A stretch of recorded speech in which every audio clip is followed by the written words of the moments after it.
Hi everyone, कैसे हो आप सभी लोग। आई होप आप लोग अच्छे होंगे। मैं हूं राहुल जेसवाल एंड स्वागत करता हूं आप सभी का एक बार फिर हमारे यूट्यूब चैनल JR ट्यूटोरियल्स में। तो दोस्तों, उम्मीद करता हूं कि आप सभी की प्रिपरेशंस बहुत बेहतरीन तरीके से चल रही होगी और उम्मीद करता हूं यार बहुत अच्छी तरीके से बोर्ड एग्जाम में आप लोग फोड़ के आओगे। करेक्ट है? तो पढ़ाई करते रहो यार, बहुत कम समय बचा है 12th के बोर्ड एग्जाम्स के लिए। हम भी एकदम कुर्सी की पेटी हमने बांध लिए कि आई नो कि हमारा थोड़ा सिलेबस पीछे चल रहा है, लेकिन जैसा मैंने आपसे प्रॉमिस किया था कि हम दिसंबर एंड और जनवरी के आसपास हम लोग अब तक पूरा सिलेबस कंप्लीट कर देंगे और जनवरी के मिडल के आसपास ही हम लोग लाइव रिवीजन भी शुरुआत कर देंगे, ताकि आप लोग का फरवरी तक होते होते हर एक सब्जेक्ट का लाइव रिवीजन कंप्लीट हो जाए। हमारे टीचर्स भी ट्रेन हो चुके हैं रिकॉर्डेड लेक्चर्स बना बना के, तो अब वो भी लाइव लेक्चर्स ले पाएंगे और मैं भी खुद यहां पे लाइव लेक्चर्स आ जाऊंगा आपके लिए लेके। तो आपको चिंता करने की जरूरत नहीं है। देखो, आई नो दैट, देखो मैं देखा जाए तो हमारे चैनल पे 6 से लेकर 12 तक को संभाल रहा हूं, अकेले के दम पे मैंने संभाला है पूरा। अभी हाल ही में 2 महीने से हमारे साथ टीचर्स जुड़े हुए हैं, तो यार थोड़ा तो मतलब बोलते हैं ना ऊपर नीचे हो जाता है, तो उसके लिए मुझे माफ कर देना। लेकिन आप लोगों के लिए कंटिन्यूस हर सब्जेक्ट के वीडियोस आ रहे हैं। सिर्फ 12th का केमिस्ट्री हम नहीं ला पाए टीचर्स के इनकन्वीनियंस के वजह से, ठीक है ना। उनको हर एक टीचर्स को नहीं जमता है ऑनलाइन पढ़ाना, तो इस प्रकार की चीजें हैं। लेकिन चिंता मत करना, माफी मांग चुका हूं आपसे 12th केमिस्ट्री के लिए। लेकिन लाइव लेक्चर्स रिवीजन जो मैं लास्ट में देने वाला हूं, उसमें पूरी कोशिश करूंगा कि हम लाइव आपको पढ़ाए रिवीजन के तौर पे केमिस्ट्री के लिए भी, तो आपका एक तरीके से रिवीजन हो जाएगा। लेकिन अपनी तरफ से आप लोग जितना हो सके प्रिपरेशंस करते रहना, कोई चीज की कमी मत रखना, ठीक है ना। हमारे से जितना हो रहा है दोस्तों हम आपके लिए कर रहे हैं, ठीक है।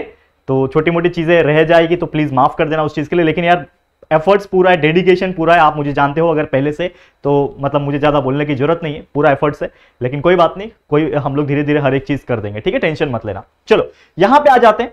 जो 12th का मैथ्स सब्जेक्ट है दोस्तों, उसमें 2 पार्ट है, मैथ्स 1 मैथ्स 2। मैथ्स 2 के लिए नौशाद सर आपको ले रहे हैं almost second chapter derivative, application of derivative है, वो भी खत्म हो जाएगा 1-2 लेक्चर के अंदर। और उसके बाद और भी ज्यादा तेजी तरीके से मैंने उनको बोला है कि सर ट्रेन को थोड़ा सा अभी लोकल ट्रेन से अभी थोड़ा बुलेट ट्रेन पे लेके आओ, तो सर भी अभी बुलेट ट्रेन पकड़ने वाले हैं और आप लोग को भी फटाफट सिलेबस कंप्लीट कर देंगे। हमारा मैथ्स 1 पे भी आ गए हम लोग। मैथ्स 1 का हमारा मैट्रिसेस चल रहा था, तो हम डायरेक्ट स्टार्ट कर रहे हैं यहाँ पे एक्सरसाइज 2.2। 2.1 ऑलरेडी पिछले लेक्चर में कंप्लीट किया। जिन्होंने लेक्चर नंबर 2, इसके पहले का लेक्चर, ये लेक्चर नंबर 3 है आज का, इसके पहले का लेक्चर नंबर 2 जिन्होंने नहीं देखा है जाके देखो, पूरा एक्सरसाइज समझाया है बेहतरीन तरीके से। आज 2.2 है, बहुत मजेदार लेक्चर होगा। 2.2 में हम लोग बहुत सारी चीज बात करेंगे। माइनर्स क्या होता है, कोफैक्टर्स क्या होता है, कैसे निकाला जाता है कोफैक्टर्स, एडजॉइंट क्या होता है, एडजॉइंट कैसे निकाला जाता है, इनवर्स क्या होता है, इनवर्स कैसे निकाला जाता है, ये सभी चीज हम लोग देखने वाले हैं। तो आपको कोई परेशानी की जरूरत नहीं है, ठीक है। तो ऑल द वेरी बेस्ट, पढ़ाई करते रहो, keep studying, all the very best for your board exam. And साथ ही में मुझे इंस्टाग्राम पे फॉलो कर सकते हो, लिंक डिस्क्रिप्शन में दिया हुआ है, ठीक है। कुछ भी प्रॉब्लम है मुझे मैसेज कर देना या फिर मेंशन कर देना, मैं जल्दी देख लेता हूं। चलो शुरुआत करेंगे। तो ये हमारा एक्सरसाइज 2.2 का सबसे पहला क्वेश्चन, ठीक है। अब एक्सरसाइज 2.2 में बहुत सारे क्वेश्चन है नॉर्मल तौर पे, लेकिन हम लोग बारी बारी से सॉल्व करेंगे। तो सबसे पहले आपको ये क्वेश्चन जो दिख रहा है वो क्या बोल रहा है, find the cofactors of the following matrices. ये जो मैट्रिसेस है उसके आपको क्या निकालना है, कोफैक्टर्स निकालना है। देखो कोफैक्टर्स निकालने के लिए 2 चीज दिमाग में रखना है। क्या? सबसे पहले तो आपको याद रखना है ए, उसके बाद याद रखना है एम, और उसके बाद याद रखना है ए। ये 3 ना सीक्वेंस याद रखना, ए एम ए। अब ये ए एम ए है क्या? देखो सबसे पहले आपको ए निकालना होता है, जो कि होता है ए आई जे।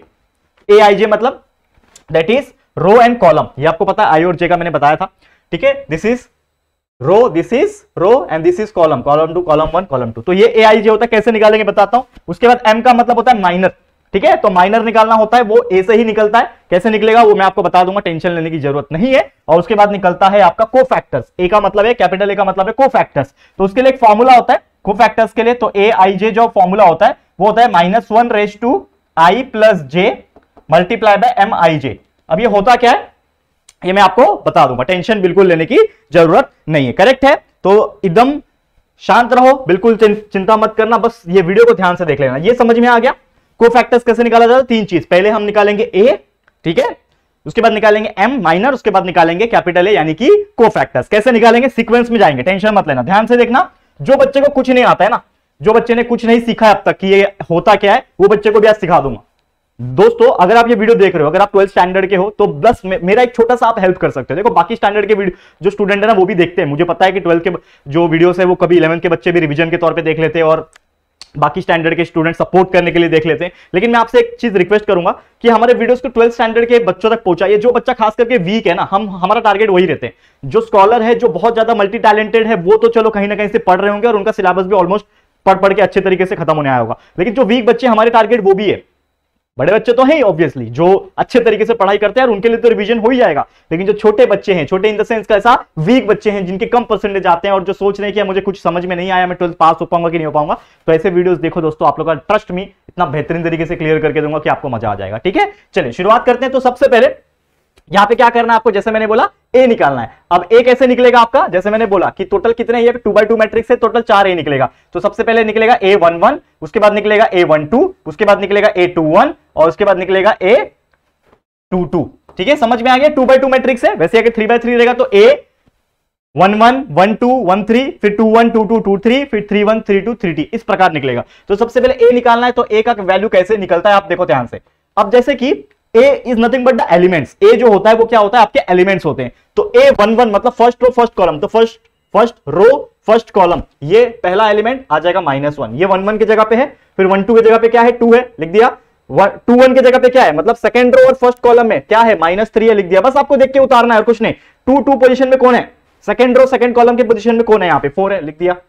ये आ गया A11, सॉरी ये आपका ए वाला आ गया, जैसे मैंने बताया था A तो ए निकाल लिया। उसके बाद क्या निकालोगे, माइनस निकालोगे। तो माइनस उसके सामने लिखो, माइनस मतलब M11, फिर M12, फिर M21 और M22, इस प्रकार से आप माइनस निकालोगे। तो ये कैसे निकाला जाता है, देखो बिल्कुल इजी है। कैसे निकाला जाता है, देखो जैसे इसमें बोला है M11 है ना, मतलब फर्स्ट रो और फर्स्ट कॉलम को छुपा दो। क्या बच रहा है आपके पास, फर्स्ट रो और फर्स्ट कॉलम छुप गया, क्या बच रहा है, 4 बच रहा है, लिख दो। समझ में आ रहा है क्या बोल रहा हूं, जो भी दिया हुआ है 1 है ना, तो फर्स्ट रो और फर्स्ट कॉलम को हटा दो, छुपा दो अपने हाथ से, जो वैल्यू दिखेगा वो आपका क्या रहेगा, माइनर रहेगा। तो फर्स्ट रो फर्स्ट कॉलम हटा दिया, क्या बचा 4। फिर फर्स्ट रो सेकंड कॉलम हटाओ, ये फर्स्ट रो सेकंड कॉलम हटा दिया, क्या बच रहा है आपके पास, -3, ये जो -3 है ना, ये बच रहा है।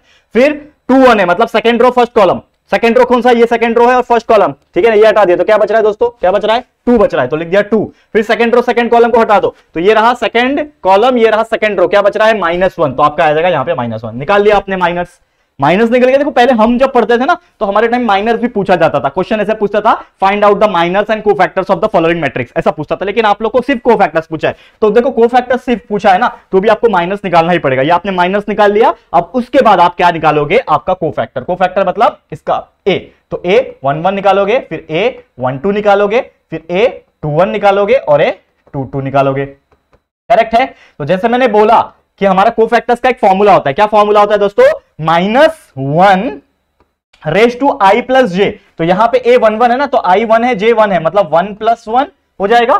फॉर्मूला क्या है हमारे लिए कोफैक्टर का, Aij is equal to -1 raise to i plus j multiply by Mij, यही फॉर्मूला है ना, इसको याद रख लो कैसे भी करके। This is the formula for calculating the what, cofactor, जो हमें निकालना है यहाँ पे कोफैक्टर्स निकालने का फॉर्मूला है। तो देखो क्या है formula, -1 raise to i plus J. तो यहाँ पे i भी 1 है और j भी 1 है, तो 1 + 1 हो गया, मल्टीप्लाई बाय व्हाट, Mij मतलब इसके ही सामने वाला M11 है ना, ये A11 है, तो M11 का M ले लेंगे, M का वैल्यू कितना है 4, तो इसका वैल्यू कितना हो जाएगा, -1 रेज टू स्क्वायर हो जाएगा। तो -1 का स्क्वायर, 1 + 1 2 हो जाएगा ना, तो -1 का स्क्वायर मल्टीप्लाई बाय 4, -1 का स्क्वायर कितना होता है, 1 होता है, 1 multiply bye 4 that will B 4, हमारा आंसर आ गया 4। तो A11 यानी कोफैक्टर A का आ गया 4। वैसे A12 निकालो, क्या हो जाएगा, -1 रेज टू 1 + 2 मल्टीप्लाई बाय क्या है इसका वैल्यू, -3, समझा, करो, -1 रेज टू 3 हो जाएगा, -1 रेज टू 3 मल्टीप्लाई बाय -3, तो -1 raise to 3 is -1 multiply by -3 is nothing but 3, तो हमारा आंसर 3 आ गया।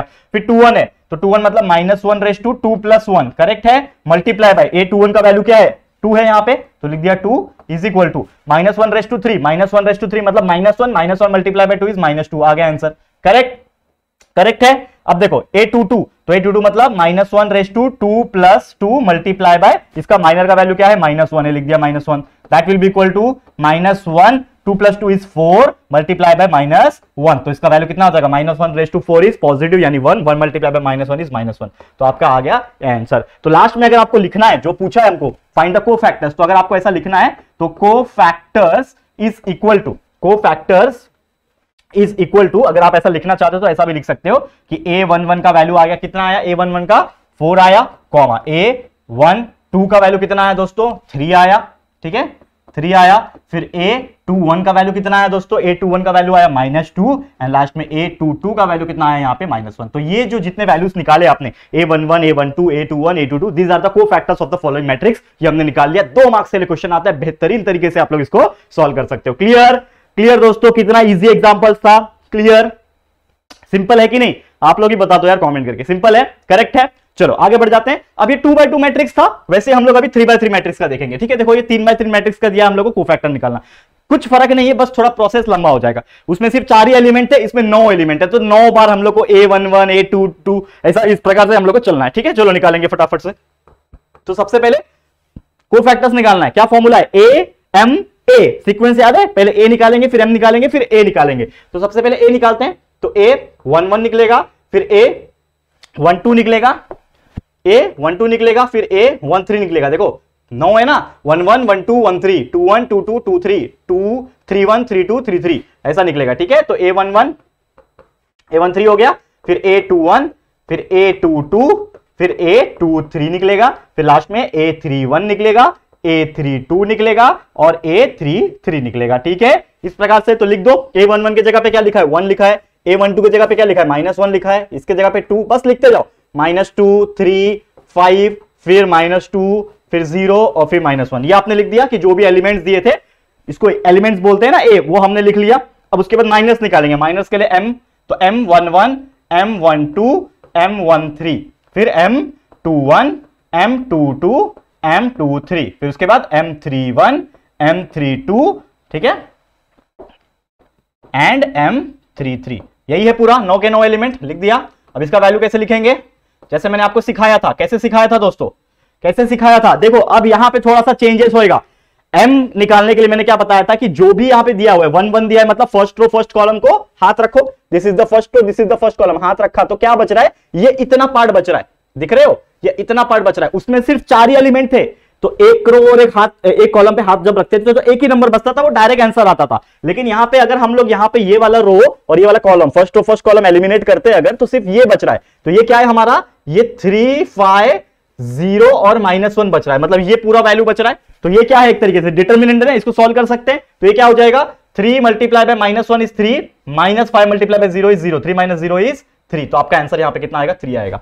समझा, चाहिए तो आप इसको करके दिखा सकते हो साइड में, और आपको करके दिखाना भी है, तभी आपको अच्छे से मार्क्स मिलेगा। ठीक है, कैसे करना है, ये बच रहा है ना यहाँ पे, तो M11 निकालने के लिए क्या बच रहा है आपको, यहाँ पे 3 5 0 -1, तो ये क्या बच रहा है, दैट इज -1 है, सॉरी, हाँ, तो ये क्या बच रहा है, -5 मल्टीप्लाई बाय 0 इज 0, तो -3 - 0 इज नथिंग बट -3। तो आपका M का वैल्यू आ गया यहाँ पे, M11 का वैल्यू आ गया -3। समझा, वैसे M12 निकालो।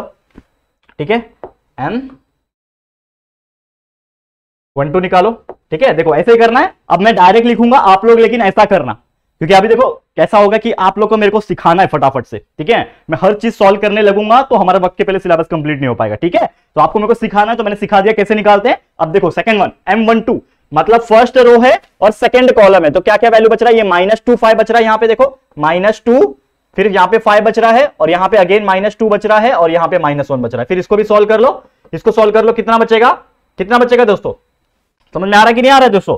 ठीक है, तो कितना बच रहा है, देखो -2 multiply by -1 is 2, -5 multiply by -2 is -10, तो 2 - -10 इज नथिंग बट 12। तो यहां पे आ गया M12 का 12। अब मैं डायरेक्ट करूंगा, अब ये नहीं, ये समझ में आ गया ना, दो चीज दो बार करके दिखा दिया। अब जगह कम पड़ेगा, तो इसके लिए ये जो पार्ट है ना वो आप लोग करोगे, मैं डायरेक्ट लिखूंगा M13 13 मतलब फर्स्ट रो और थर्ड कॉलम, तो क्या है -2 3 और ये वाला इतना वाला खाली पार्ट। तो इसको सॉल्व करो, -2 मल्टीप्लाई बाय 0 इज 0, तो 0 - 3 मल्टीप्लाई बाय -2 इज 6, तो 0 - -6 नथिंग बट 6। तो हमारा इसका आंसर कितना आ गया, 6 आ गया।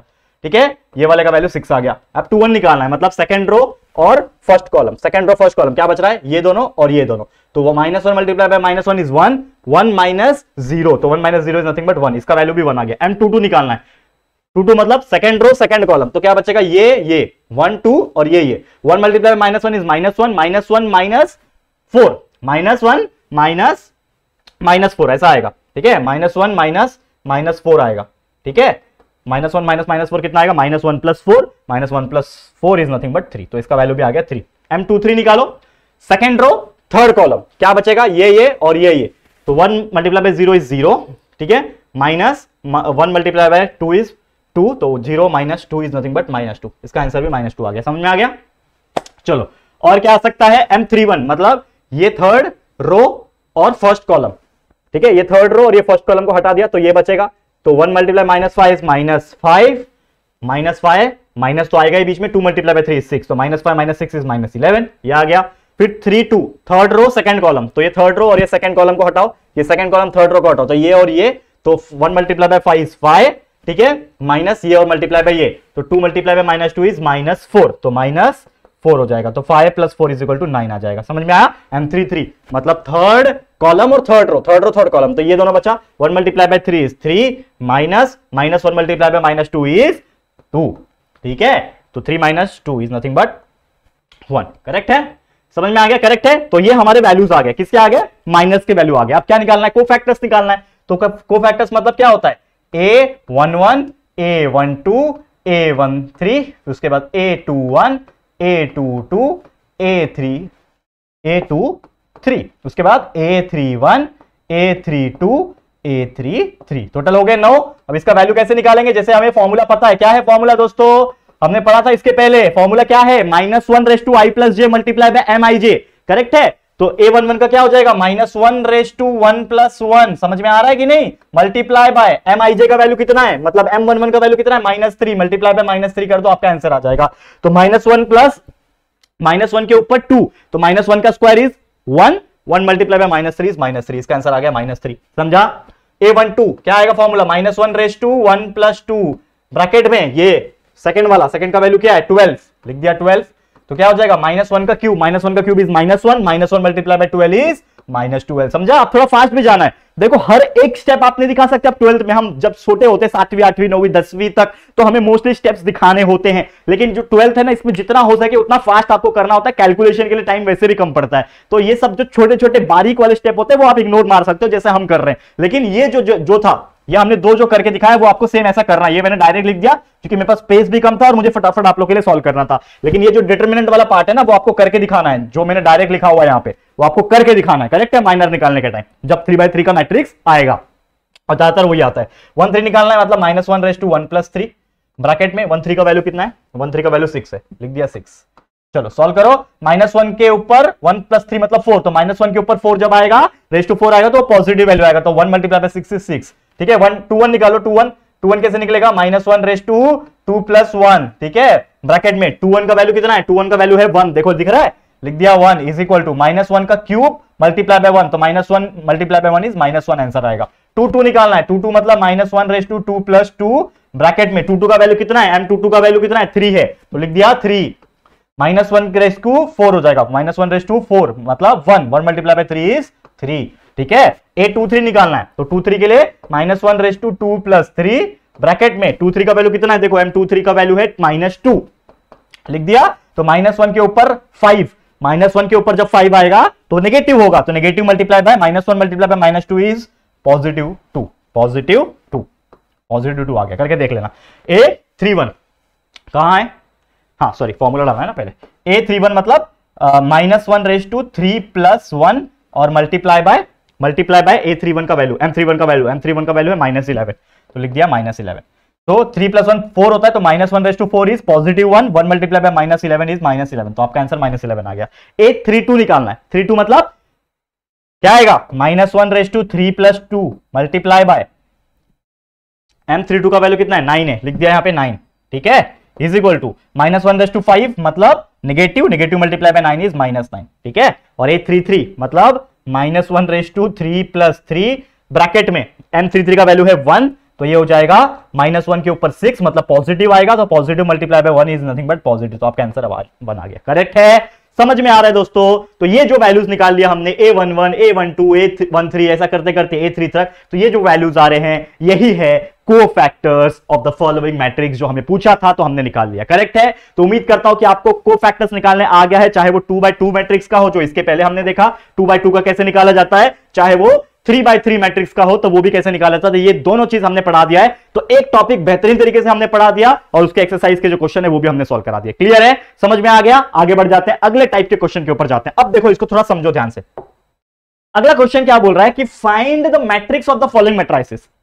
मैट्रिक्स निकालना है कोफैक्टर का। अब तक आपने कोफैक्टर निकाला था, करेक्ट है, इतना समझ में आ गया कि कोफैक्टर कैसे निकाला जाता है। कोई भी मैट्रिक्स हो, 2x2 हो, 3x3 हो, कैसा भी मैट्रिक्स दिया हो आप उसको कोफैक्टर निकाल सकते हो। क्या याद रखोगे? AMA, करेक्ट है, याद रहेगा AMA। पहले ए निकालोगे, एम निकालोगे, ए निकालोगे, तो ये तो आपके कोफैक्टर्स हो गए, करेक्ट है। लेकिन कोफैक्टर्स निकालने के बाद उसको मैट्रिक्स में भी लिखना पड़ता है। कोफैक्टर्स निकालने के बाद उसको मैट्रिक्स में लिखना होता है। तो वो कैसे लिखोगे? बहुत सिंपल होता है। देखो, find the matrix of the following matrices. कैसे लिखोगे? बहुत सिंपल होता है। क्या करना होता है? सबसे पहले तो हम लोग कोफैक्टर्स जैसे निकालते थे वैसे निकालेंगे।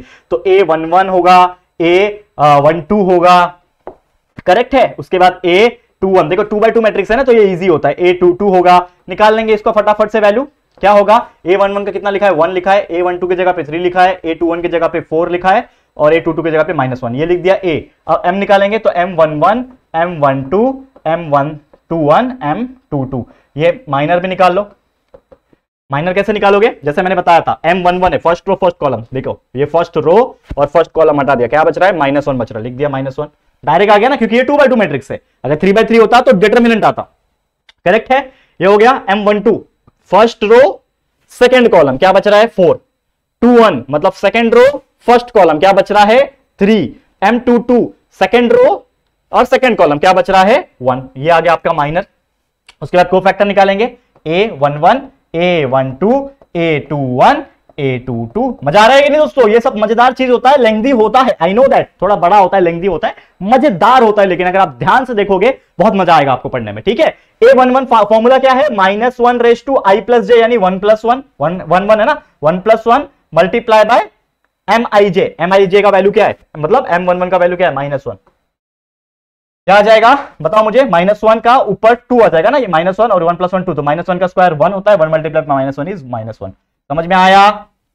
समझ में आया दोस्तों कि नहीं? बहुत सिंपल है, ठीक है। अब देखो 1 2, तो -1/1+2 मल्टीप्लाई बाय A12, मतलब M12 का वैल्यू क्या है? 4, तो कितना हो जाएगा वैल्यू इसका? -1 का क्यूब, -1 का cube is -1, -1 multiply bye 4 is -4, ये आ गया। उसके बाद A21 मतलब -1/2 + 1 मल्टीप्लाई बाय A21, M21 का वैल्यू कितना है? 3, तो -1 का क्यूब मतलब -1 मल्टीप्लाई बाय 3 इज -3, आ गया। एंड लास्ट में A22 मतलब -1/2 + 2 ब्रैकेट में 2 का वैल्यू है 1, तो ये हो जाएगा -1 का 4, -1/4 इज पॉजिटिव, मतलब 1 मल्टीप्लाई बाय 1 इज 1। तो ये आपके आगे कोफैक्टर्स। तो आपने कोफैक्टर्स भी निकाल लिया, लेकिन हमको पूछा क्या है? Find the matrix of the cofactors. हम लोग को इस कोफैक्टर्स का मैट्रिक्स निकालना है। तो आपको एक फॉर्मूला याद रखना है कि मैट्रिक्स जो होता है, मैट्रिक्स ऑफ कोफैक्टर्स जो होता है आर गिवन बाय, कैसे लिखते हैं हम लोग मैट्रिक्स को कोफैक्टर्स के?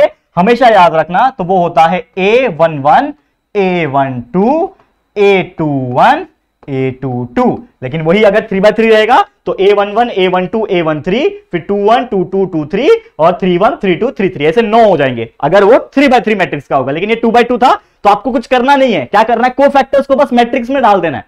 कोफैक्टर्स जो आपने निकाला ना, उसको मैट्रिक्स बना के लिखना है। इसके पहले डायरेक्ट खाली वैल्यू निकालते थे, क्वेश्चन नंबर 1 में जो हमने देखा सिर्फ कोफैक्टर्स का वैल्यू निकालते थे। अब कोफैक्टर्स का वैल्यू उठा के मैट्रिक्स में डाल देना और कुछ नहीं। तो ये फॉर्मूला है, फॉर्मूला मतलब मेथड है, इसको डाल दो। तो A11 मतलब सबसे पहला वैल्यू लिख दिया -1, उसके बाद आ जाएगा A12 जो कि है -4, उसके नीचे आ जाएगा A21 मतलब ये देखो ये निकाला हमने -3, और उसके बाद लास्ट में आ जाएगा A22 जो हमने निकाला हुआ है 1। तो ये आ गया आपका मैट्रिक्स, खत्म कहानी, आ गया आपका मैट्रिक्स। समझ में आ गया? सिंपल है दोस्तों, सिंपल है कि नहीं? जल्दी जल्दी बताओ मुझे, सिंपल है कि नहीं? ठीक है, करेक्ट है, करेक्ट है दोस्तों। चलो ठीक है, आ गया।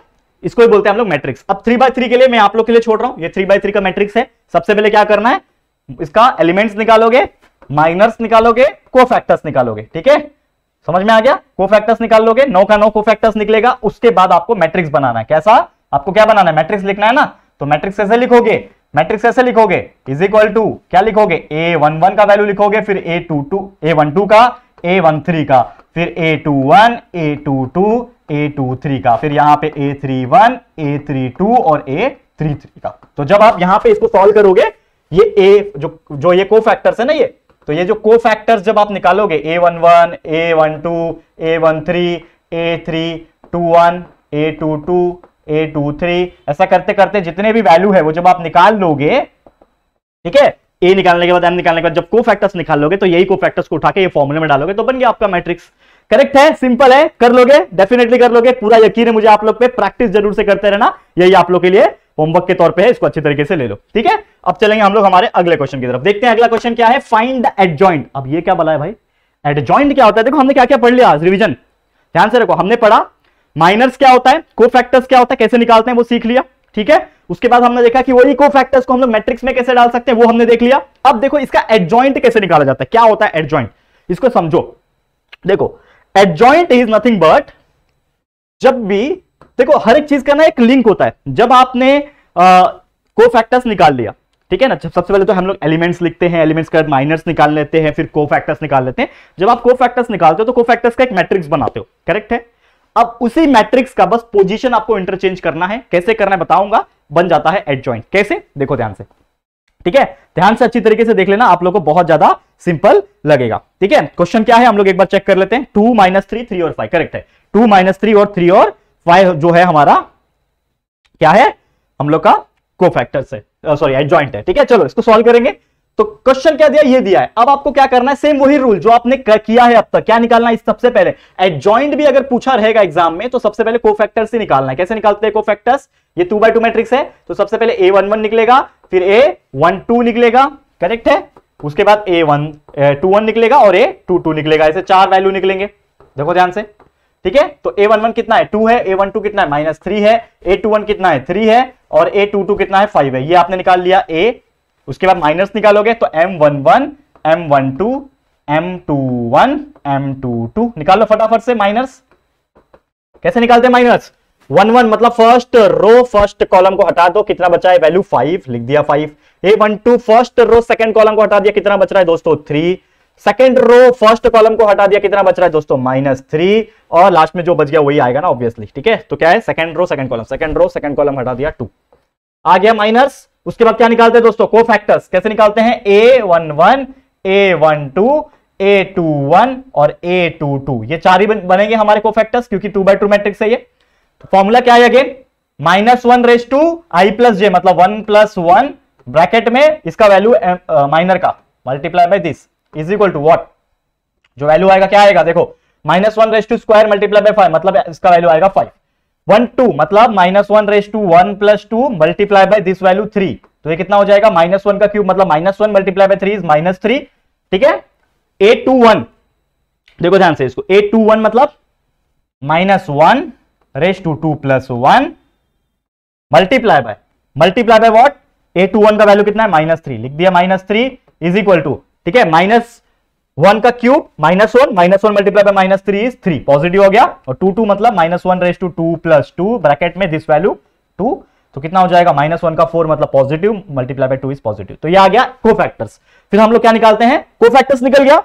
अब हमको निकालना है, जैसे कि एडजॉइंट पूछा है ना, तो एडजॉइंट करने के लिए पहले सबसे पहले हम लोग को ये जो कोफैक्टर्स निकाला उसको मैट्रिक्स में लिखना होता है। तो मैट्रिक्स क्या आएगा उसका, कोफैक्टर्स का मैट्रिक्स ऑफ कोफैक्टर या फिर कोफैक्टर्स ऑफ मैट्रिक्स जो भी है, तो मैट्रिक्स ऑफ कोफैक्टर क्या आएगा, इसको कोफैक्टर लिखो, क्या है, सबसे पहले ये वैल्यू लिखते हैं 5, उसके बाजू में ये वैल्यू -3, उसके बाजू में ये वैल्यू 3, उसके बाद ये 2, A11 1 2 2 1 2 2 लिख दिया, 1 1 की जगह पे 5, 1 2 की जगह पे दिस, फिर उसके बाद 2 1 दिस एंड 2 2 दिस, ये लिख दिया। ये हमारे क्या आ गया, cofactors of matrix, minus cofactors आ गया, सॉरी मैट्रिक्स ऑफ कोफैक्टर्स आ गया। अब इसके बाद हम लोग को क्या निकालना है, एडजॉइंट निकालना है। तो एडजॉइंट निकालने के लिए कैसे निकालेंगे, एडजॉइंट ऑफ दिस मैट्रिक्स, ये जो मैट्रिक्स हम लोग पढ़ रहे हैं इसका एडजॉइंट कैसे निकालोगे, तो एडजॉइंट को हम लोग लिखते हैं ADJ। क्या लिखते हैं हम लोग, एडजॉइंट को हम लोग क्या लिखते हैं दोस्तों, ADJ लिखते हैं। और ये वैल्यू क्या है, लेट्स सपोज हमने माना था इसको A, तो एडजॉइंट ऑफ A लिखेंगे हम लोग, इसको समझ लो हमने माना था A, तो A का मैट्रिक्स है ये, समझ लो A नाम का मैट्रिक्स है, तो एडजॉइंट ऑफ A, आपने B मैट्रिक्स माना रहेगा तो B लिख दो, ऐसा कोई रूल नहीं है, आप कुछ भी लिख सकते हो। तो एडजॉइंट ऑफ A निकालना है, तो इसके लिए क्या करना पड़ेगा, बस आपको क्या करना है, row become column, column become row. क्या करना है दोस्तों, row become column and column become row. Correct है, करेक्ट है। क्या बोला मैंने कि आपका जो रो है वो कॉलम बन जाएगा, कॉलम जो है वो रो बन जाएगा, इसको ही बोलते हैं एडजॉइंट। मतलब ये आपका रो है, इसको कॉलम बना दो, तो 5 - 3 रो है ना, तो कॉलम कैसे बनेगा, 5 - 3, ये कॉलम बन गया। ये ऐसा था, आपको ऐसा बनाना है, इस चीज को ऐसा बनाना है, मतलब ये रो होता है ये कॉलम होता है, तो आपने इस चीज को ये बना दिया, तो row become column and column become row is your adjoint. तो 5 - 3 ऐसा लिखा था, अपने 5 - 3 ऐसा लिख दिया, 3 2 ऐसा लिखा है तो आपने अभी 3 2 ऐसा लिख दिया। तो ये जो वैल्यू आ गया आपका, ठीक है, ये जो वैल्यू आपका आ गया, ये आ गया आपका एडजॉइंट ए। क्या आ गया दोस्तों? एडजॉइंट ए का वैल्यू आ गया। तो आपको पूछा था find the adjoint of this matrix, आ गया एडजॉइंट। समझ में आ गया? सिंपल है। वैसे सेम 3/3 के लिए आप लोग करो, ये आप लोग 3/3 है, सेम क्या करोगे, ए निकालोगे बहुत सारा, एम निकालोगे पूरा 9 का 9, फिर एडजॉइंट सॉरी क्या बोलते हैं इसको, कोफैक्टर्स निकालोगे पूरा 9 का 9 निकालोगे, फिर उसका मैट्रिक्स बनाओगे। करेक्ट है, 9 मैट्रिक्स बन जाएगा और वही मैट्रिक्स का क्या लिख दोगे, एडजॉइंट लिख दोगे। Row become columns and column become row, बन जाएगा आपका। समझ में आ गया? सिंपल है, एकदम सिंपल है, कुछ टेंशन वाली बात नहीं है, बस इसको अच्छी तरीके से करते जाओ। ठीक है, क्लियर है? कर लोगे कि नहीं फटाफट से? मैं चाहता हूं कि ये बच्चे लोग होमवर्क करें और मुझे बताएं कि वो लोग ने सॉल्व किया कि नहीं किया। बहुत इजी है, 3/3 भी सेम वही रूल फॉलो करना है, बस वहां पे हमने 4 किया था, टोटल ऐसे 4 किए थे, वैसे हम लोग को 9 करने हैं। करेक्ट है, हो जाएगा। ओके, तो अब बढ़ते हैं हम लोग हमारे अगले और आखिरी क्वेश्चन आज के लिए, जो कि है दोस्तों क्वेश्चन नंबर 5, जिसमें हम लोग को क्या बोल रहा है, find the inverse of the following. देखो इनवर्स का मतलब क्या होता है, देखो सबसे पहले ना जितने भी चीज आज हमने पढ़ी है एक्सरसाइजेस में, ये सभी चीज आपस में इंटरकनेक्टेड है, इसलिए हम लोग ने सीक्वेंस में पढ़ा है। तो सबसे पहले हमने देखा कि कोई भी चीज का हम लोग कोफैक्टर्स कैसे निकाल सकते हैं। कोफैक्टर्स निकालने के लिए एलिमेंट पता होना चाहिए, एलिमेंट के बाद माइनस हम लोग निकालते हैं, माइनस के बाद कोफैक्टर्स निकालते हैं, वो समझ में आ गया। कोफैक्टर्स के बाद हम लोग चलते हैं किसकी तरफ, उसको मैट्रिक्स में डालने के लिए, that is the matrix of the cofactors, वो लिख लेते हैं। फिर हमने देखा कि एडजॉइंट कैसे निकाला जाता है, फिर एडजॉइंट भी हमने निकालना सीख लिया, और फाइनली हम पहुंच गए हमारे आखिरी क्वेश्चन कि इनवर्स कैसे निकाला जाता है। अब ये जो इनवर्स है ना, इसमें जितने भी चीज हमने पढ़े हैं ना, ये सभी चीज यूज होने वाला है। कैसे यूज होगा ध्यान से देखना, बिल्कुल तरीके से अच्छी तरीके से पढ़ाऊंगा। देखो ध्यान से, सबसे पहले हम लोग यहाँ पे क्वेश्चन नंबर 1 सॉल्व करेंगे, क्वेश्चन नंबर 2 हम लोग बाद में करेंगे, लेकिन सबसे पहले क्वेश्चन नंबर 1 करा रहा हूं। देखो ध्यान से, क्वेश्चन नंबर 1 क्या बोल रहा है, तो सबसे पहले हम लोग मान लेंगे कि let a is equal to this value, that is -1 5 -3 2, हमने लिख दिया ये मैट्रिक्स। तो सबसे पहले क्या करना होता है, आपको इस मैट्रिक्स का डिटरमिनेंट निकालना होता है। क्यों, मैं आपको रीजन बताता हूं। सबसे पहले क्या करो, आप इसका डिटरमिनेंट निकालो, तो a is equal to determinant कर दो -1 5 -3 2। कैसे निकालोगे डिटरमिनेंट, तो a इज इक्वल टू क्या हो जाएगा, -1 multiply bye 2 is -2, -5 multiply by -3 is -15, तो वैल्यू आ जाएगा इज इक्वल टू -2 + 15, तो आपका a का वैल्यू कितना आ गया, 13 आ गया। करेक्ट है, a इज इक्वल टू 13, मतलब a जो है वो आपका 0 नहीं है, तो a नॉट इक्वल टू 0। तो ये आपने क्यों किया, कभी भी आपको अगर इनवर्स एग्जाम में पूछा रहेगा find the inverse of the following matrix, चाहे वो 2/2 हो छोटा वाला या फिर 3/3 बड़ा वाला हो, आपको सबसे पहला काम क्या करना है, सबसे पहले आपको करना है उस चीज का डिटरमिनेंट निकालना है। डिटरमिनेंट निकालोगे तो आपको कुछ वैल्यू मिलेगा। अगर उस डिटरमिनेंट का वैल्यू डायरेक्टली 0 आ रहा है, मतलब a इज इक्वल टू 0 आया है, तो मैं आपको बोलूंगा उसके आगे आपको सॉल्व करने की जरूरत नहीं। क्यों, यही मैजिक है, यही इनवर्स का एक सबसे छोटा और बेसिक रूल है, जो बच्चे को नहीं पता होता है। बहुत सारे बच्चों को पता है, लेकिन कुछ बच्चे ऐसे होते हैं जिनको कॉन्सेप्ट नहीं पता है, तो वो लोग डायरेक्ट बड़े बड़े क्वेश्चन आ जाते हैं एग्जाम में, इनवर्स सॉल्व करो, वो लोग लगे रहते हैं इनवर्स सॉल्व करने में। लेकिन सबसे बेसिक चीज आपने भूल गया, क्या भूल गया, कि a इज इक्वल टू 0, यानी कि जो डिटरमिनेंट है वो अगर 0 आ गया तो सीधा सीधा आप क्या लिखोगे, a does not exist। लेकिन यहां पे a नॉट इक्वल टू 0 आ रहा है, तो देयरफॉर आप क्या बोल सकते हो कि a इनवर्स जो है, यानी जो इनवर्स हमें निकालना है, a inverse exist. a inverse क्या कर रहा है, एग्जिस्ट कर रहा है। अगर a इज इक्वल टू 0 आया होता, डायरेक्ट डिटरमिनेंट का वैल्यू 0 आया होता, तो आप क्या लिखते, a inverse does not exist. तो जब एग्जिस्ट नहीं कर रहा है भैया, तो इनवर्स काय के लिए निकाले, तो हम लोग डायरेक्टली नहीं निकालेंगे। लेकिन यहां पे क्या आ रहा है, a का वैल्यू 13 आया, मतलब a 0 नहीं है, a 0 नहीं है मतलब a इनवर्स एग्जिस्ट करता है। तो अगर वो एग्जिस्ट करता है तो भैया हमें इनवर्स निकालना पड़ेगा। कैसे निकालेंगे, सेम वही रूल जो आपने अब तक किया है। सबसे पहले क्या निकालोगे, एलिमेंट्स निकालोगे, a11 a12 a21 a22, ये निकाल लोगे। उसके बाद क्या निकालोगे, चलो पहले ये निकाल लेते हैं फटाफट से।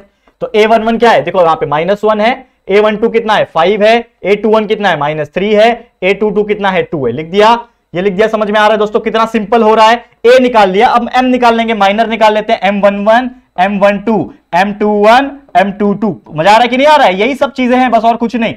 जैसा करते आ रहे थे वैसे ही करना है। तो m11 मतलब माइनर का फर्स्ट और फर्स्ट, तो m11 क्या है, फर्स्ट रो फर्स्ट कॉलम को एलिमिनेट करो, क्या बच रहा है 2, तो आ गया 2 यहां पे। फर्स्ट रो सेकंड कॉलम को एलिमिनेट करो, क्या आ रहा है यहां पे -3। सेकंड रो फर्स्ट कॉलम को एलिमिनेट करो, क्या आ रहा है यहां पे 5, और सेकंड रो सेकंड कॉलम को एलिमिनेट करोगे तो क्या आ रहा है -1। लिख दिया, ये आ गया आपका माइनस। उसके बाद क्या निकालोगे, कोफैक्टर्स। कोफैक्टर्स कैसे निकालते हैं, a11 a22 sorry a11 a12 आएगा, a12 उसके बाद a21 और a22, ये निकाल लेते हैं फटाफट से। चलो ठीक है ना, कोफैक्टर्स निकाल लेते हैं। कोफैक्टर्स कैसे निकलेगा, फॉर्मूला क्या है, a11 का -1 + 1 मल्टीप्लाई बाय m का वैल्यू। m का वैल्यू कितना है 2 है, तो लिख दी, सॉरी 2 है, m का वैल्यू कितना है 2, तो इसका वैल्यू कितना आ जाएगा, -1 का स्क्वायर मतलब 1, 1 मल्टीप्लाई बाय 2 इज 2, तो ये वैल्यू आ गया 2। a22 का a12 का कैसे निकलेगा, -1 + 2 मल्टीप्लाई बाय ब्रैकेट में कितना है, a12 का वैल्यू -3, तो लिख दिया -3, that will be equal to -1 का क्यूब मतलब -1 मल्टीप्लाई बाय -3 इज 3। उसके बाद 2 1 का वैल्यू निकालना है मतलब -1 + 1 मल्टीप्लाई बाय 2 1 का वैल्यू कितना है 5, तो लिख दिया यहां पे 5, तो -1 का क्यूब मतलब -1 मल्टीप्लाई बाय 5 इज -5, ये आ गया -5 एंड 2 2 का वैल्यू लास्ट वैल्यू फटाफट से 2 + 2 मल्टीप्लाई बाय दिस वैल्यू 2 2 का वैल्यू -1, तो लिख दो, तो -1/4 इज 1, 1 मल्टीप्लाई बाय -1 इज -1। तो ये आपने निकाल लिया किसका वैल्यू, ये आपने निकाल लिया कोफैक्टर्स, ये आपने कोफैक्टर्स निकाल लिया। उसके बाद हम लिखते हैं कोफैक्टर्स का मैट्रिक्स, तो मैट्रिक्स ऑफ कोफैक्टर लिखो यहां पे, मैट्रिक्स ऑफ कोफैक्टर कैसे लिखोगे इसको, मैट्रिक्स में क्या होता है, दिस वैल्यू सबसे पहले 2, उसके बाजू में 3, फिर नीचे यहां पे -5, फिर यहां पे -1 लिख दिया। मैट्रिक्स ऑफ कोफैक्टर सिंपल है। मैट्रिक्स ऑफ कोफैक्टर होने के बाद क्या करोगे, सिंपली मैट्रिक्स एक बार निकाल लिया, अब मैट्रिक्स निकालने के बाद आपको निकालना होता है एडजॉइंट, तो आप क्या करोगे, मैट्रिक्स निकालने के बाद आप निकालोगे एडजॉइंट ऑफ ए, आपने ए माना है, ये मैट्रिक्स को ए माना है, तो आप क्या लिखोगे एडजॉइंट ऑफ ए। तो एडजॉइंट कैसे निकालते थे, जैसे मैंने आपको समझाया, एडजॉइंट में क्या होता है, row become column and column become row. तो यहां पे आप देखो ये रो है, इसको कॉलम बना लो, ये हो जाएगा 2 3 रो था, अब 2 3 कॉलम बन गया, -5 -1 रो था, तो ये -5 -1 कॉलम बन गया, ये आपका हो गया एडजॉइंट। समझ में आ गया।